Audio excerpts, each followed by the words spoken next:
River em crise, Ceará pressionado. Início da temporada e já existe uma pressão.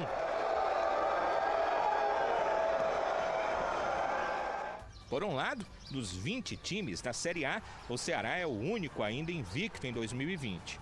Foram 11 partidas sem derrota.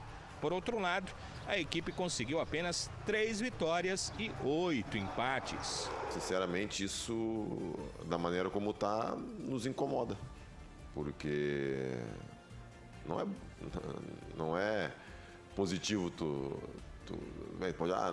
o Ceará ainda não perdeu, mas 8 empates e 3 vitórias é pouco, né? Então é uma situação que nos incomoda também.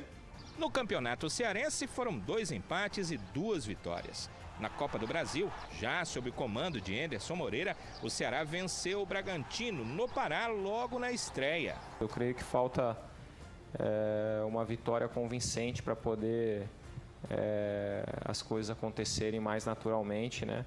Conquistar novamente essa confiança, né, do torcedor, para que ele possa acreditar ainda mais, né, no nosso time, para a gente conquistar essas vitórias.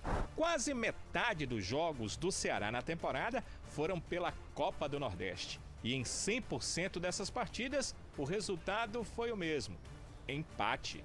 2-2 contra o Frei Paulistano na estreia, 1-1 contra o Fortaleza, 0-0 diante do ABC, 2-2 enfrentando o Bahia e 2-2 de novo na partida contra o Botafogo da Paraíba. A Copa do Nordeste é curta, então nós temos que dar uma resposta em termos de resultados e de pontuação para que a gente tenha tempo, né, dentro das competições para conseguir encaixar o time e classificar para as fases finais e aí ter esse tempo de preparo do time para conseguir disputar os títulos, né? Essa noite o Ceará faz sua 6ª partida pela Copa do Nordeste. Enfrenta o River fora de casa. Existe o perigo de perder sua invencibilidade, mas também a oportunidade de conseguir sua primeira vitória na competição.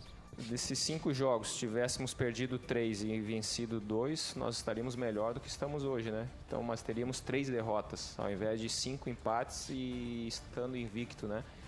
Então, nós precisamos sim buscar muito mais essa vitória, né? E sem deixar com que essa questão de perder ou empatar influencie no teu melhor agir, na tua melhor ação para a gente conseguir essa vitória.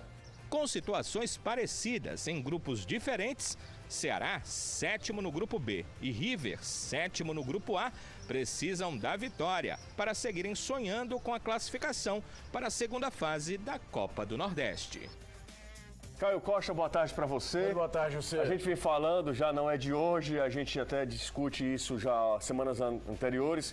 Será precisa vencer o jogo, a necessidade da vitória, do resultado positivo. O Ricardinho falou ontem e o Praz também. Essa história de invencibilidade, gente, pelo amor de Deus. Nesse caso não vale absolutamente nada. Não vale nada. Não prova o quão o time está bem na competição, de forma nenhuma. Ele pode mexer no máximo com a confiança interna só de isso. Que o time é difícil de ser batido mas em termos de classificação não significa nada. O Ricardinho mesmo fala muito bem que aquilo que a gente até já comentou diversas vezes, que era melhor ter perdido 3, ganho 2, teria 6 pontos e 2 vitórias para critério de desempate, né? Sempre bom lembrar que a Copa do Nordeste tem um critério da CBF de que o primeiro critério de desempate é o número de vitórias, não é saldo de gols, onde normalmente acontece nas outras ligas pelo mundo. Mas assim, todo mundo sabe isso desde a hora que entra no campeonato.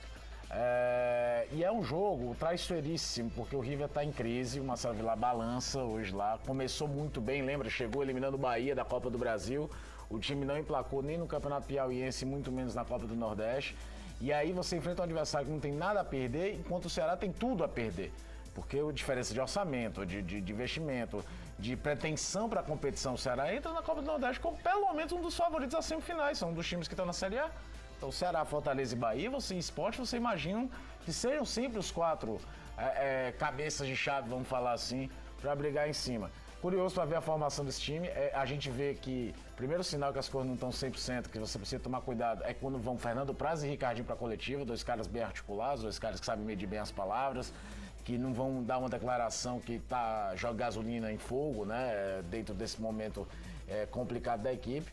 Mas tudo isso que ele está falando precisa ser traduzido dentro de campo num time competitivo e principalmente num time agudo, um time que, de fato, transforme toda a posse de bola, todo o trabalho de posse de bola, de girar para um lado, para o outro, de ser um time tecnicamente bem montado até de uma certa forma, mas que não consegue agredir o adversário no último terço de campo. Eu fico curioso também do posicionamento, por exemplo, de Rafael Sobres. Vai continuar sendo aproveitado como centroavante? Vai fazer 2 linhas de 4, ele jogando atrás do centroavante, que é onde eu acho que ele rende melhor. Só que aí você talvez tenha que tirar o Vina, que talvez seja o jogador mais talentoso da equipe.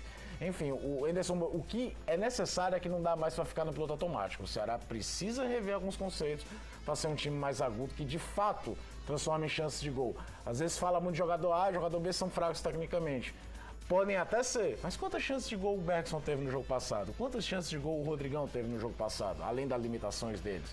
É isso que o Ceará precisa, com todo um domínio territorial que ele teve sobre o Guarani. O jogo é 7h30, tá? Mas na tribuna Band News FM, no dial, no seu rádio, no radinho de pilha lá do carro, no rádio do carro também a partir das 8 horas da noite. Antes, na primeira meia hora, pela internet, você vai acompanhar esse River e Ceará importantíssimo para as pretensões, para as ideias do Ceará na competição. Lembrando que nesse fim de semana nós iremos transmitir o Clássico Pernambucano, mas os 2 próximos jogos envolvendo os times cearenses que a TV Jagadeiro mostra na Copa do Nordeste são 2 jogos do Ceará, contra o Sport, aqui na Arena Castelão, e na última rodada contra o CRB. O Ceará só chega a essa última rodada com chance de classificação se vencer, pelo menos vencer os 2 jogos. Tem que vencer o River para chegar para esse jogo contra o Sport pensando num saldo de classificação. Exatamente. E é bom lembrar que é a rodada que o grupo do Ceará todo mundo visita. Então uma vitória fora de casa pode ajudar demais nessa balança.